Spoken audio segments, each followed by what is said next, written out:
La défaite, soit t'agenouilles devant le divin Xerxès.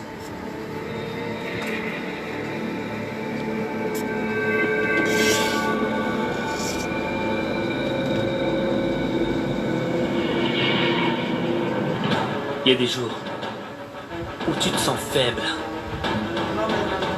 Il y a des jours où t'en peux plus. Il y a des jours où c'est vraiment trop dur.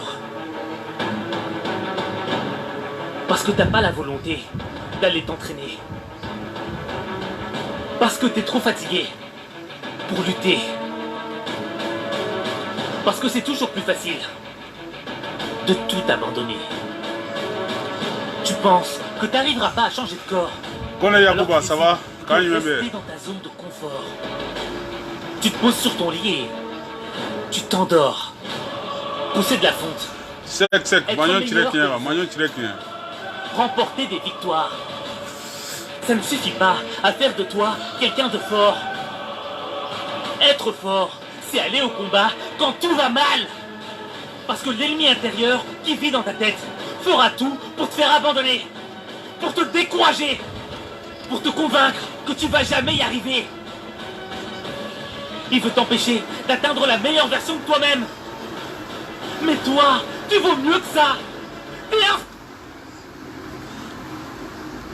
Ok, salam, malien. Il y a une vidéo congrue, Kaoula famille à Kodola. Mbeka photo de labo, si ça une image de Kala, abena lame. Oye, Karamogo Sinanyoro. Il va faut Karamogo Sinayoko. Allez, be Italie. Tiens, mundo, beto aga vidéo de la dje. Vraiment, Anyaba Natela. Avec un adon, avec un 16 kana don. Vraiment, Karamogo Sinanyoko, ko Karamogo.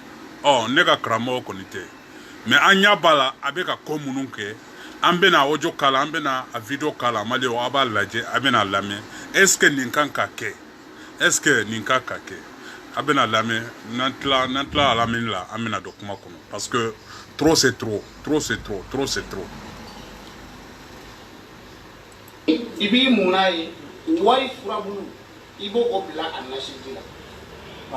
Wari furabulu, 50 euros bi, walma 100 euros bi, ibo de bla anashidila. Ibito yi munaye. Mais il va clair à Frankele, il est au Uni. What est mina, il va mouler bas de Jama Amalan ou Azadabo. What est l'élément de il est signé de Baraka ou Tede, il est Baraka, il est Nike, Sorosira de Bena, Wari Bena, il est Warsora, mais Warfana Chien. Bon, n'y a deux, allez trouver Sinanode, allez be Italie, Karamo Sinanyoko, allez be Italie. Ale bora malila atara jide fe kata clandestinement Italie ale be sene la Italie ale be sege bala Italie sege de ale le bok malila on ale fana kera mourir akera Karamogo Italie askilembe abeka malien de escroquer abeka malien de escroquer ngache ibe wuli ka barake ngache mbe kuma kenkle mbe kuma kelen finyana ibe fara galon kuma foli la hadama donye nasi na le kumbe na fanye mogoye wallahi billahi rabuka ban foli na kumbe na fa ke mogonye saudia ube sirien silama mbe siri anyogonte malla silama kacha arablade mais arabu chaman de bepi arabu baden de bepi ibi ki reflijika ko ibeta Europe ko ibeta fenyina on e dara fenyina e bora malla fantaya de ila bo malla sege de ila bo malla hari boko so nyuma ati bolo malla o de ila bo malla ko beta fenyini ikira faso dila e tare sera Italie e bi babara la e bi ba fade unkanga bara munke e kanga bara munke kom fade nchoko e be bo bara la e be te sigide ko e be take Karamogo e be te sigide ko e be take escroya e be te sigide ko e be take galombatike Facebook ou sans fait. Karamogo Sinanyoko, nene de la kakuma. Follow, et kumbe fasko kelela. An kumbe natoye. Follow, et kumbe, i kunches lenkundo, maliko, malika kelela. Mais bi, et de fleurs, et beka mali on trompe. ko wori do ko be 100 euros do fen kono comme bidon kono nasidi kono ibe to kiyere kono e karamo ni ebe nyo gundo be bolo ni ebe se kola mali kadi chogo mina ire faso kadi chogo mina comme ebe bok kata Italie de ko ibe ta fenyini malion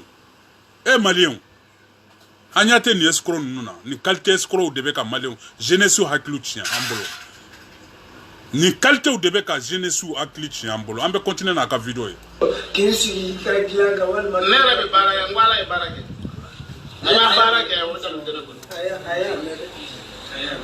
anshi kagilanga ko ya fa moi mbala kunu ne yake klema di $2200 nyafi sumako sababu nana grabel akshirade atlobala ko kunu de ale ya ni nasike nasi de be bidon ko na bolo ko kunu de ayake ko kunu ni nasi kele ko klema bi ale ya $2200 so $2200 jodi cefala $2200 ça fait 1,320,000 ko ale do nasi ko ayo dladoro klema bi ale osro ni kuma ambe na boni yoro jumaye ambe na kuma fenjuma famille mali kongolo la parce que beja ulendo wori no febi et pourtant galon chama beska galon jama beka fo ko no ko moru beska wori di mogoma ube bamuna ube adonata borata ko beska wori di mogoma no beska wori di mogoma ni modi bambe malila ni soma bambe malila ni doso bambe malila pourquoi etiska wori di malien bema mali ka lafia pourquoi etiska mali beke wori anga lafia pourquoi etiska ambe kisi kata sa ji sanfe ube tunga la fula tama fula mais ni fle ni tamana abora malila ko abeta fenyini ne ale bora abnana ji de sanfe ji anyana ji de sanfe clandestinement ale de betisgi italibi katake escroyai abeka jeunesse u kongolo lave abeka malio escroquer ambe sigilen de be ambeka nincheni laje abeka c'est-à-dire il y a parti mon crier malila ni femme bese kuma la doni ou be sa arabu kana don dro ibe fanu dor crier dro ibe ki ka fani uye ibe toka mo escroquer ni adama don uye chante sabali ante sabali abe kramo la me aba la me nega kramo te de donc de tulbara ibi munai ni ya ke ka tulula mina mi ki munai kila bana de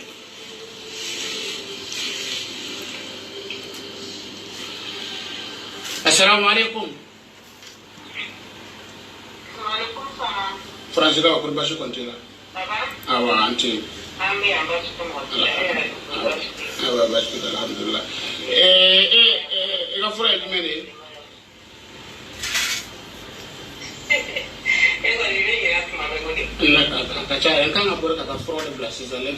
Dajara ibe ni video laje karamogo de ni karamogo sinanyo ko sinanyo ko abe fenge abe tali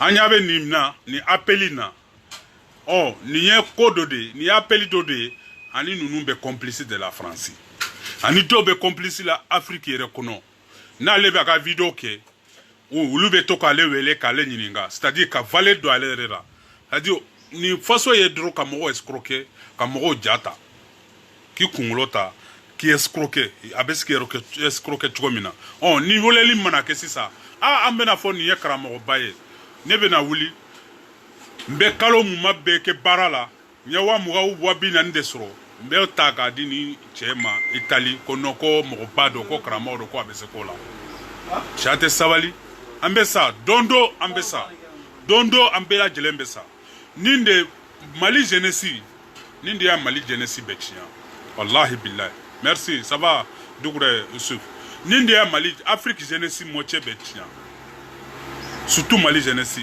au kramo de besigi soit déjà kramo ni kera kramo e donjumana parce que chebe se kumana uba abesa arafukan donina do o debe mo ke kramo ya Mali ni anga jamana Mali ni an ka jamana Mali ye ni an ka faso de ni fana de bɛ taa sigi ko ale ye karamɔgɔ ye sinaɲɔgɔn fana de bɛ taa sigi i bɛ ka mɔgɔw escroquer i bɛ ka manamanakan fɔ mɔgɔw ye.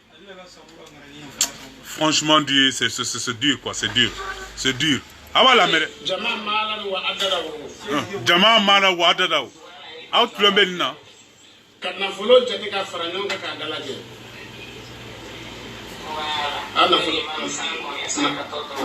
nafolo karamɔgɔ ye ani jumɛn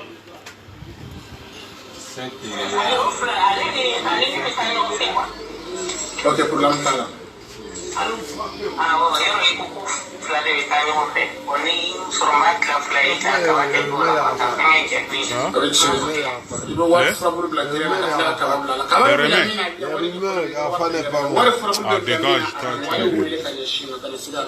Il a pas mort, va le voir. Demain tu mets le truc. Ça va, c'est bon. Tu vas voir le journal. Ah, pas combien de mots. Fais-moi le bail, là, c'est ça. Facebook, pas la panane dans tous les paris. Le Bénin, Tasma Dembe, Fien Dembe, J Dembe, pourquoi Dembe? Le Nani Bani. Viens d'abord ici là. Alors moi je suis en train de faire mes petites paroles, laisse-le partir. Travaillez. Ici.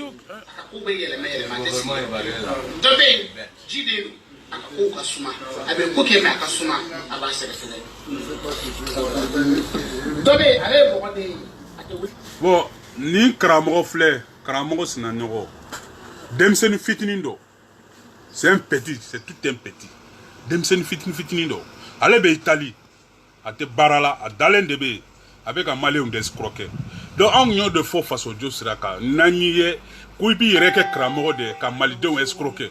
Ka face de escroquer, ka malien escroquer.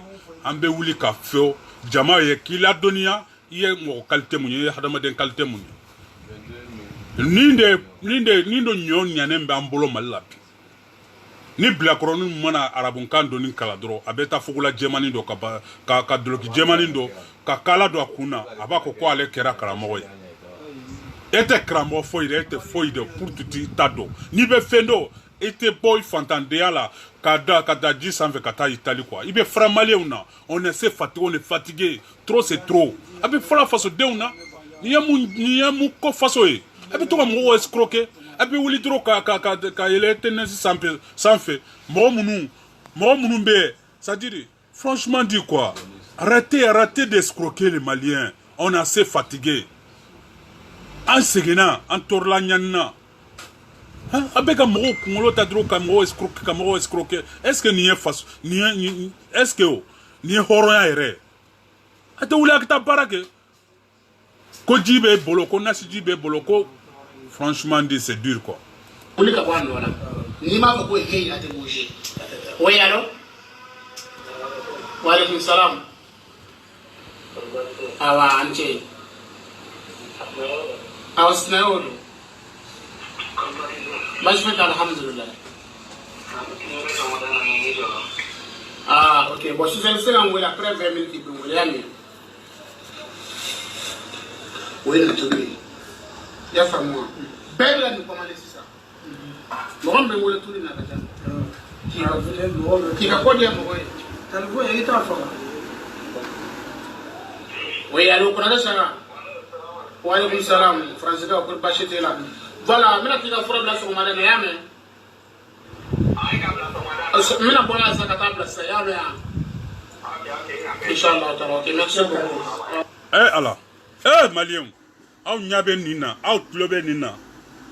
Do debe, ibe bara, ibe kle ka bara ga suke bara ke. Ni nene jugu la, ni sadiri ni maltraité jugu.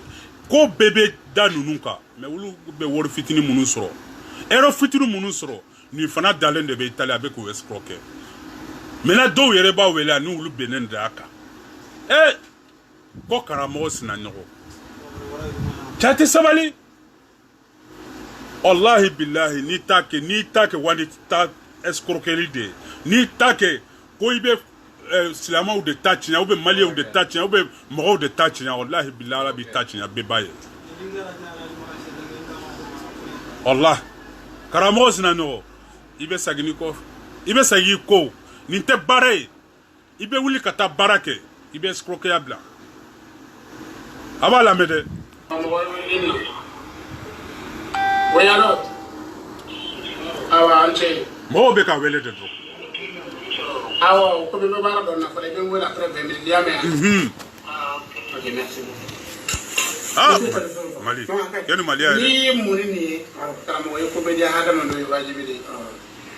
Afana ko al muhibba al hubb kan الشوق نجي الرغبة كفين كمين الرغبة كفين كمين عندما محبة من يدرو ندياري أو راوزا لكم يباقي منا ويطول برادي يباقي كمان يمنا ويزاي من بلا كمان ليه بقى ترجع في مغبى ولا كمان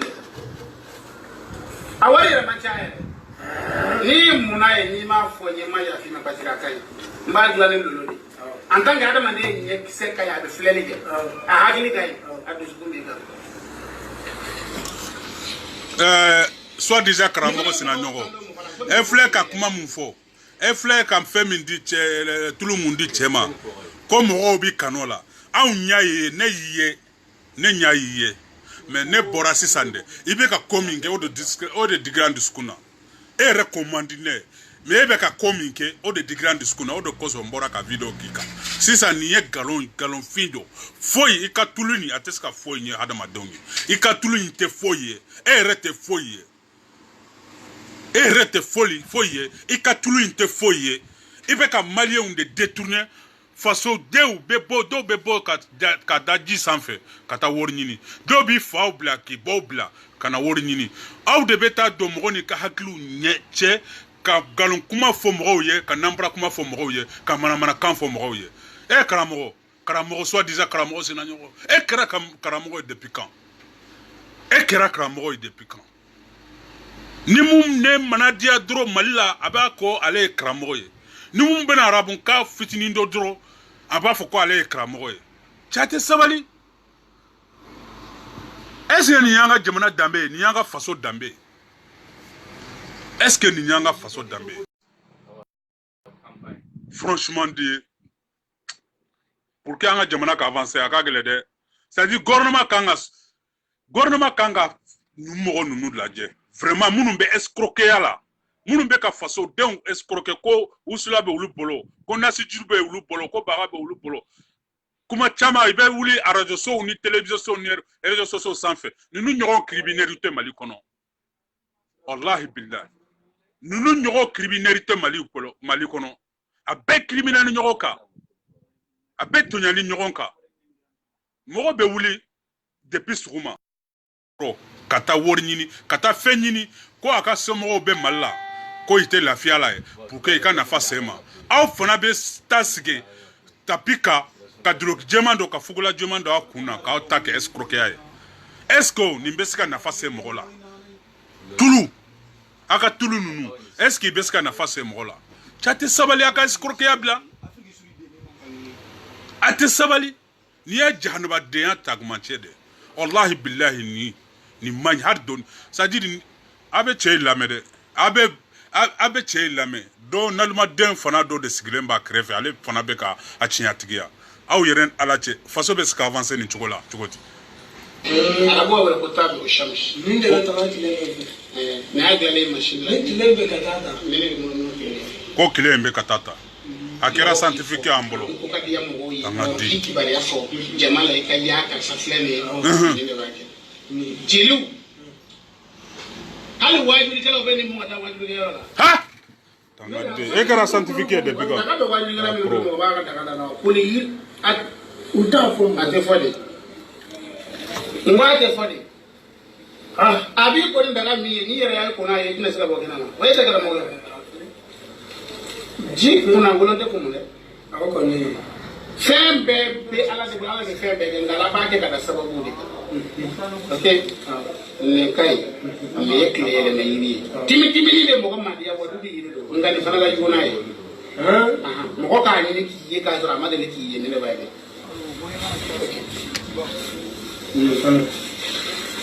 ne bini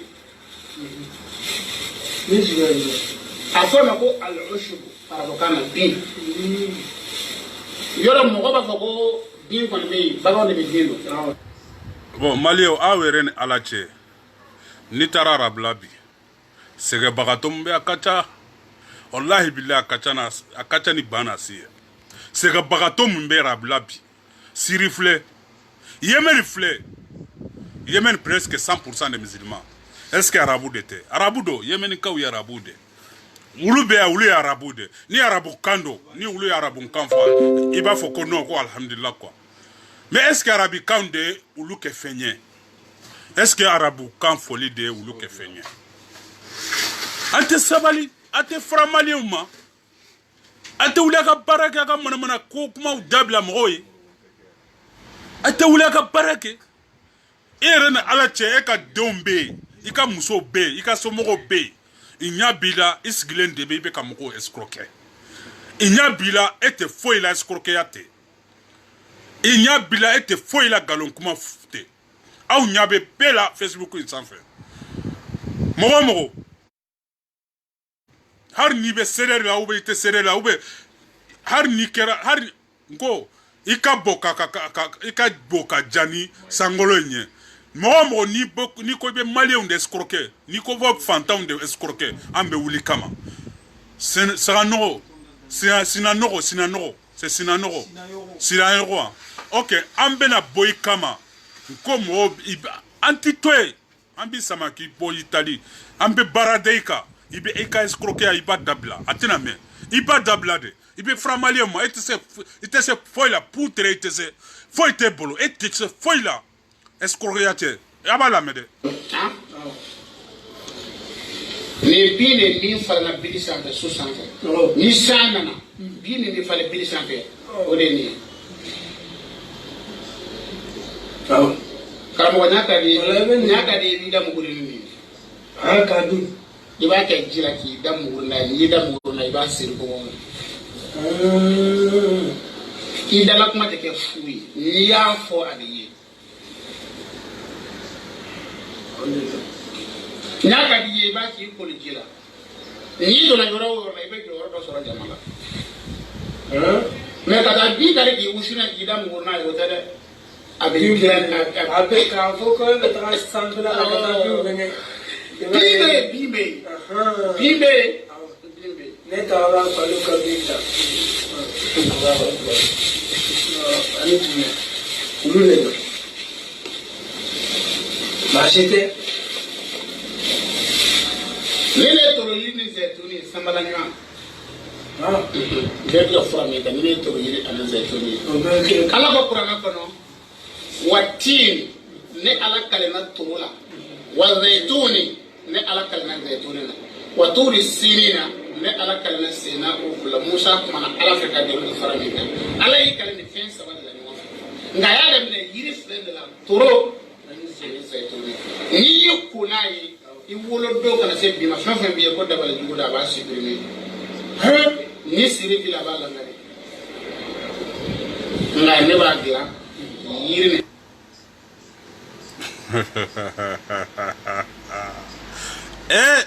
malikadi de ngo malikadi aw karamɔgɔw aw escroc aw petit escroc ninnu an bɛna décision de ta kama wallahi billahi an bɛna gagnant de ɲini aw kama karamɔgɔ petit escroc bɛ Mali kɔnɔ an bɛna décision de ta aw kama on a assez souffert on a assez fatigué vous êtes de pire escroc aw y'a ta bɔ Bamakɔ ma aw ta sera tunga de la mɔgɔ minnu bɛ bɔ ka yɛlɛ ji sanfɛ ka na fɛn ɲini Italie ou ka na fɛn ɲini Faransi a bɛ taa sigi o yɔrɔ de la k'olu fana escroquer Sinayɔgɔ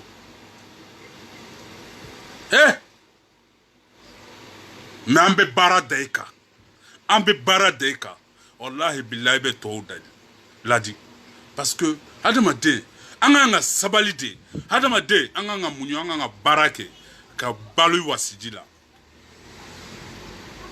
mais e bɛ bɔ ka na anw ka tungarankew minnu ya nɛnɛ jugu muɲu ka nanini jugu muɲu ka ko caman jugu muɲu e bɛ bɔ ka na olu de escroquer kana Italie kana sigi i b'i baara la ka wulu escroquer an ti to ye de an ti to ye c'est à dire ka vidéo ye ça m'a trop choqué quoi Donc e be se ko de la e be se fen de la ala to wale tan ni wani ani kurana ay ni yiri na ala to wale bi jona tallahi ce shima ni sai yu kuna yi ko se men ko ni ma de wole ga tondo ano ama to ko ni asa mina kelle ko ko no boy awu yere na ala che malion sina nyago ako irimu aya irana ko mogote ko chete o musote ko nayi ko naye semeni kono na ma alewele ya ne ka di mogo ma o erete fenfea est-ce que yerete fenfe ya na ka iribo ka di mogo ma ko mogo ko naye erete fenfea ireti ko naye. Mais moi je ne comprends pas, franchement dit quoi. Ces gens-là c'est de tarés, ils n'ont rien dans la tête. Ils sont là embrouiller le peuple malien, les jeunesses maliens. Vous avez rien dans votre tête.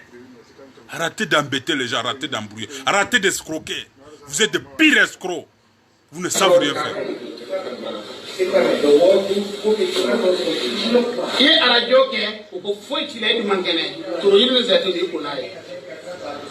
Eka fembe nyana mno foi de tika nyana bo fembe tisika nyana bo me fembe fa tisika cheza me la foi de tika nyana bo iko naye ana sale sawa ni ya bana jugu bile ya krete manke so la banala iko naye ave no ko purane nan tora kataka abala mede sinanyogo nambra to karamogo blakro abala mede nan tora kataka abafuko saya fura bale bolo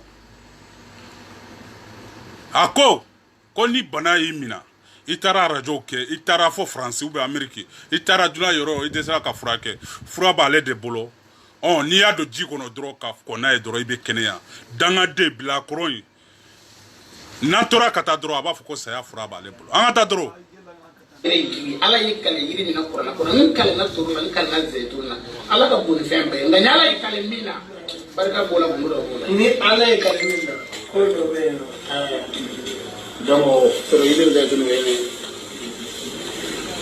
nele kurane wari ni yoroy ka war telima soro ka fara nyonka ida wari ka economia kana chien wa ida wari yara soro ka soro wari yelemete ka soro baraka balete wodi ni ya fi ngo aya jumado jamaa malan wa adada kana folo soro ka balate ka tete ka blay Qur'an na folo ni yoro kata suratul waqi'atu o ya do suratul zari'atu o ya do ni yo Qur'an ya wari ni yoro kan na folo chama soro ka bu ni so nga kan na folo soro kuma be wari kana ini wari ka kole nyona era yo ye ni wari be nyona wari be dima ni bake ngache mbe klang be kuma kelen fa unyana ninte mo nyana mayere na yaye ni awere yaye ambe malien ndi ambe islam kelen ye ambe bado ala be ala de yaka qur'ana jigi qur'ana majigi ko mo ka wori ni qur'ana ye o te qur'ana la ni odo imamu fantante parce que ale kalalen kondo ngoni odo mogo ni ya qur'ana kala iteke fantan mais do be ya qur'ana durusi ya abi mais fantan baden de be ala kira kizi nema baka anga ala kira ban ala qur'ana kira ale ka nema de la ale kunte fantaye ale kunye fantade mais ni tche ni de. Oui, mon frère, ça va?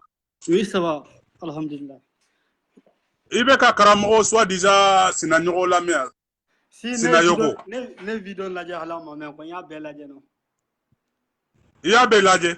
Oui, il y a belle adje, parce que il y a belle adje, une trace. Du ma femme ya ninkono, vidéo inkono, ambila, mais du ma femme ya ninche inka kola. Ba ne ma foi femme, parce que nimba bolo na bine bolo ne di bon malaka na ida ne to malaka ka beke fen quoi au drone de bin bolo quoi.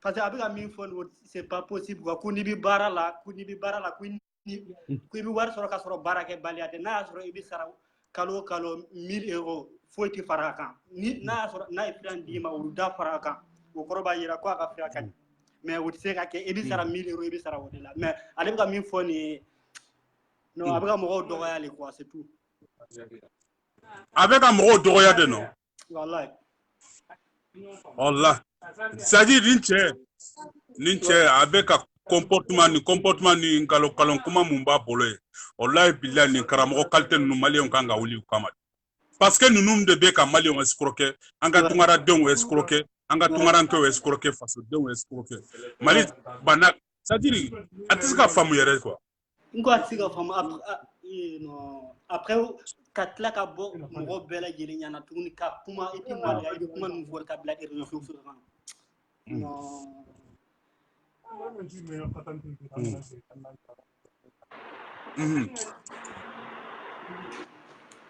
alors je t'écoute donc a y'o bɛɛ kɛ ka ban en plus fo e bɛ ka fɔ cogo min na e ko fo a ka taa ju de gosi quoi donc fo le ka kɛ parce que n'a ko a bɛ se min na fo a ka taa tester quoi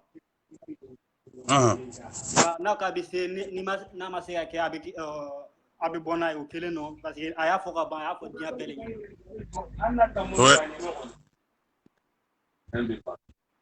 oui mais c'est que si an bɛ solution lajɛ a la quoi a tɛ se ka mɔgɔ si lajɛ gawa ye yan tuguni quoi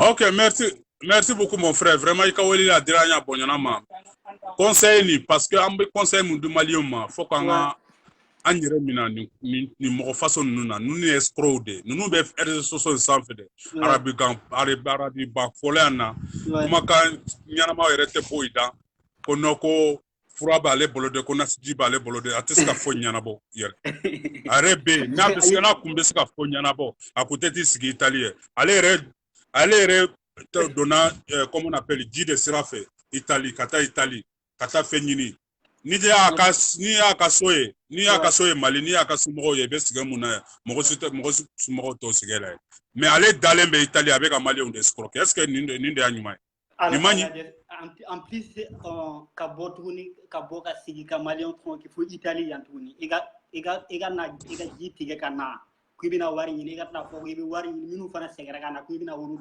escroquer fura si tɛ wari sɔrɔ i la ka wuli ka baara kɛ dɔrɔn i ka courage ta ka wuli ka baara kɛ n'i ya baara kɛ i bɛ wari sɔrɔ n'i dara i tɛ foyi sɔrɔ ni kuranna kun bɛ se ka fɛn di mɔgɔ ma n y'o de fɔ Yemeni filɛ yan hali dumuni ka dun a t'u bolo yen suraka jamana olu silamɛw tɛ yan surukaw de dɔn n ko olu bɛ arabukan yɛrɛ le fɔ quoi olu bɛ kuma ni arabukan le même n'o bɛ taa u bɛ taa dɔnkɛ la u bɛ arabukan le fɔ donc i ka fara an na Maliyɛnw an sɛgɛnna ni Mali bɛ taa commencer nin cogo de la n'u mana arabikan dɔnni mɛn dɔrɔn a bɛ groupew dɔw sigi i bɛ to ka manamanakan fɔ nkalon kumaw fɔ ka da Maliyɛnw na ka nkalon kumaw fɔ ko non ko a kɛra tan dɔw ko olu sinon non franchement dire mon frère merci beaucoup n bɛna mɔgɔ wɛrɛ ta quoi ok merci beaucoup hein continue ka vidéo fɛ an bɛ ka suivre non ok merci a bɛ cɛ ka wari yɛlɛmɛ baara kɛ o da don ne bolo ka wari sɔrɔ i ma baara kɛ o da ala yɛrɛ ye baarakɛla de ye ala sama waati wala bɛ se sita jaya ne ala sangolo don wolo da tile wɔɔrɔ kalan tile wɔɔrɔ sita de aya tile wɔɔrɔ sita ni nin kɔni ye 274 274 mɔgɔ n'i ye a lamɛn a wurudi nin na ala kama jama amalan wa addadahu don o don siɲɛ 274 n'i y'a o den kalen na ala la i ni wari tɛ fara ɲɔgɔn na sababu bɛɛ la i ni wari tɛ fara ɲɔgɔn na k'e tɛ wari sɔrɔ semaine kelen tɛ wari sɔrɔ kalo kelen tɛ wari sɔrɔ e tɛ wari sɔrɔ fo kalo ka sa ni kalo ma sa dun a ye tɛ ni kalo ma sɔrɔ o de la bɛ i ka wuli i ka ko ni kalo ma sɔrɔ i bɛ nin tila yɔrɔ fila kelen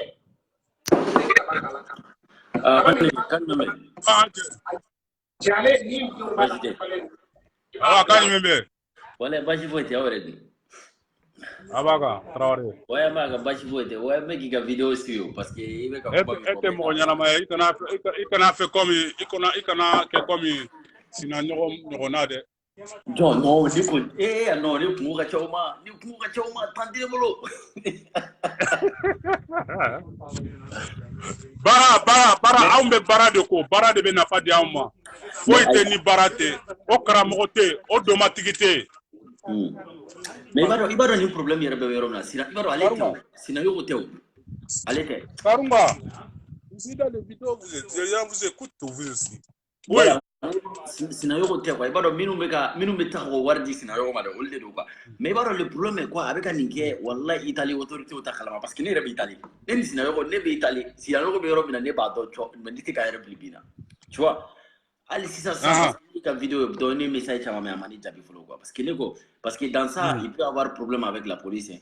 Parce que ça c'est arnaque ici ça fonctionne pas comme ça tu vois voilà parce que ni va ka bio la jamais n'était ka chikala ne va essayer ka minimiser donc nyana ka fois bina jo mais je vois qu'avec essayer ka continuer ça mais on te m'a fait pour Italie pour jouer était à ticket parce que ni message chama sans ça mais mani jabi follow quoi mais ka jabi kono parce que ni message chama WhatsApp sans fait OK. Voilà, donc nani jaru ngati mna donc mimi ni kuni nkante de ba faye parce que na madabla nous tous en peine na warni là mais et qui si sokono ka essayer ka fo attends ça mijo ça tu sais allez te quoi Cameroun manipuler à toi qualité Cameroun l'autre mon frère Aïssa na bité na est-ce qu'avait dit que c'est ça le problème franchement dire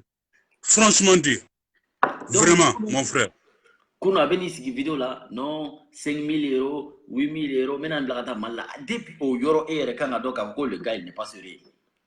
Tu vois. Ngache naba nindabla on tato ede on te mo toy ko e kramo ko e be ke kramo escroquer comme malio escroquer on nyana on sigile nyana surtout musolanka muso debe toka wele téléphone na ere. Donc avec toi français quand de wele avec west croquer ah il te soka barage il beta barade ke ka escroquer ya bla quoi barade be tche nafa bamana ube comment on appelle soma ube comment on appelle soma ube mori obesika na folo di mogoma ni besika ni kumbesika fendi mogoma ulite sika ite mali be ke fenye oui bara ni puna joni di refe wallahi billahi nous me fait votre ou matani fila nkala masara manna parce que ici soit be barake soit été war soro ni ma barake be shikene ma al na ja qur'an wi liga jini ne de ka bona ga kin kala masara manna billahi wallahi ne terge be ni ne ko mo ma ngon min ken mo ko ci tay mo la parce que ce sont des histoires quoi yafu mo ni ma faut alimenter des bêtes sinon yo de tay ni ta nyuma mene ne ka problème be no li donc maintenant moi je te donne 5 jours mais déjà ne contacter ta na parce que ne message ta manga téléphone wala là j'attends qu'il y a kan jabi na man jabi ne ba wolé moi je sais ce que je veux faire mais ne be 5 jours de écoute ni ma na ko la bana to na ba to nyefo Ok, merci beaucoup Traoré. Vraiment ça va nous faire plaisir beaucoup parce que ni escroc qualité ni nanya mo soro mumbe seka vraiment solution sera ka kola vraiment avec dianye ko sebe parce que on va faire mal donc la fiade. Parce que wallahi avec une Italie autorité ta kalama nkala masaraman. Ici bado yano. Ita kalama.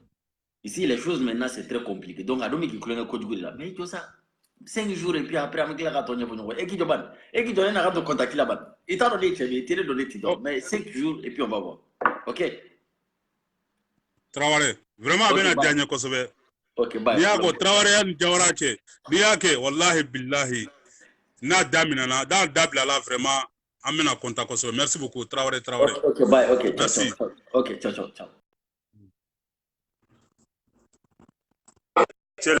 Ifan bebe kabakala. No kabata shiro kabata shiro ala be France ala la be. Ibto ni tege kona ka muila. Antara muila warte yere. Abada. Tega warte yere abada. Ni edro ma kele mbodo la yiku aso le plan be ngene baba. Me warta ran tata so do. Mashallah. Aflana fangele ibe wari frabulu blala 50 €, 100 €, 200 €. 500 € blala Allah ta'ala bin ni sababu ye ga war sor sira be ken ko war sira di war yele mete me bi no qur'ana ayat ni ke sakini iga war sor sira le bon ko de ko do ko wari bɛ sɔrɔ kuma bɛɛ ni sira min ye ala b'o de dayɛlɛ e ye nin baara in de i bɛ wari sɔrɔ kuma bɛɛ a bɛ kɛ ten de a fɔ ɲɔgɔn ko sababu sababu la ajibu sababu min ka teli sababu ayi o kɔni fɛn fila man di ne ye bana ani fantanya a banna ne t'o fɛ n'a kelen ne sɔrɔ dɔrɔn a maɲi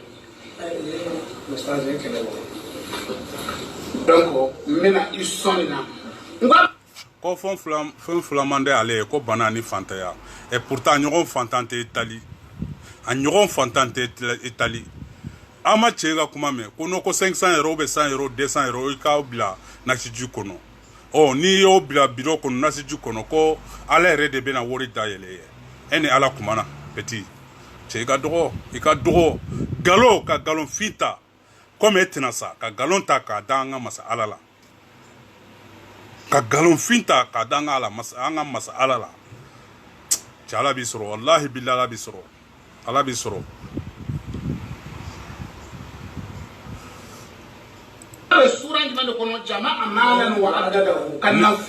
ni sora dɔrɔn de b'a da kɔnɔ depuis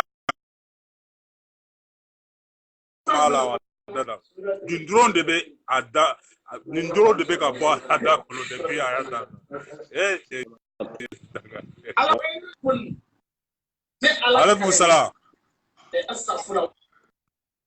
ça va mon frère ça va Jawara gagne me abaka Jawara aw ne fato jo je pense que il bi déplacer donner parce que introduit kana kosebe ok voilà ouais mbeka video la je ne refala be Italie de quoi voilà il est Italie de bo che mumbe Italie ko sinayogo abeka para mun ke italien ka ele so sanfɛ ka galonba ninnu tigɛ maliyɛnw ye ani jula ka mɛnnaw ye e y'a juman faamu o la Jawara ne min faamu e tilara kuma bɛɛ la ka ban o ninnu filɛ nin ye ninnu hɛrɛ tɛ ninnu kɔ n'a sɔrɔla ni hɛrɛ bɛ ninnu kɔ donc u tɛ sigi k'a fɔ ko awa u bɛ mɔgɔw nɛgɛ k'u ka nafolo tiɲɛ n'a sɔrɔla ni se b'a ye a tun tɛna ji in kan a tun kan ka ambassade France ambassade de daminɛ fɔlɔ avion na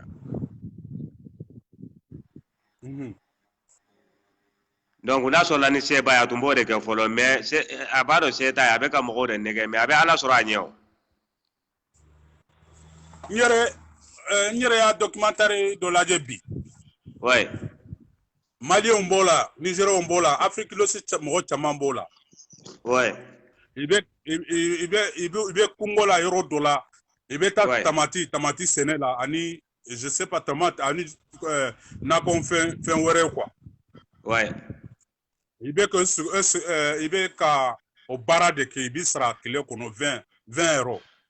ouais mɔgɔ mun bɛ o sigi ba la ye mɔgɔ mun bɛ ɲani ba la ye e bɛ tila ka t'e sigi Italie e bɛ ba baara la e bɛ taa olu de escroquer ko wari sɔrɔ sira ko a fura b'e bolo ko nasi b'e bolo ko kulu b'e bolo ko wusula b'e bolo ko a bɛ se ka wari di mɔgɔ ma est ce que nin ye hadamadenya ye foyi t'a bolo depuis réseaux sociaux in daminɛ ni ye nin ye ka nɛn kala i b'a dɔn ninnu ye wagabonw de ye ninnu ye bandiw de ye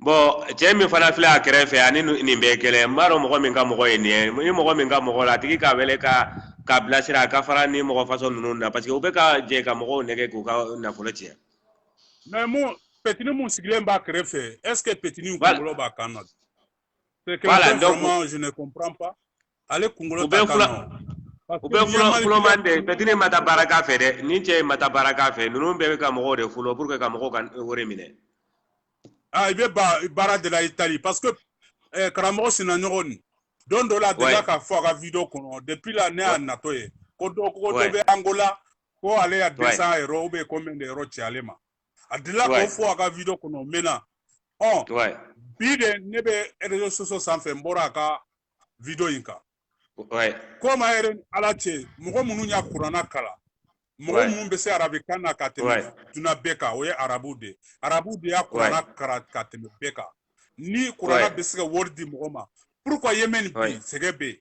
Pourquoi Libye bi segebe? Pourquoi Arabie jamana la segebe bagato be? Ouais.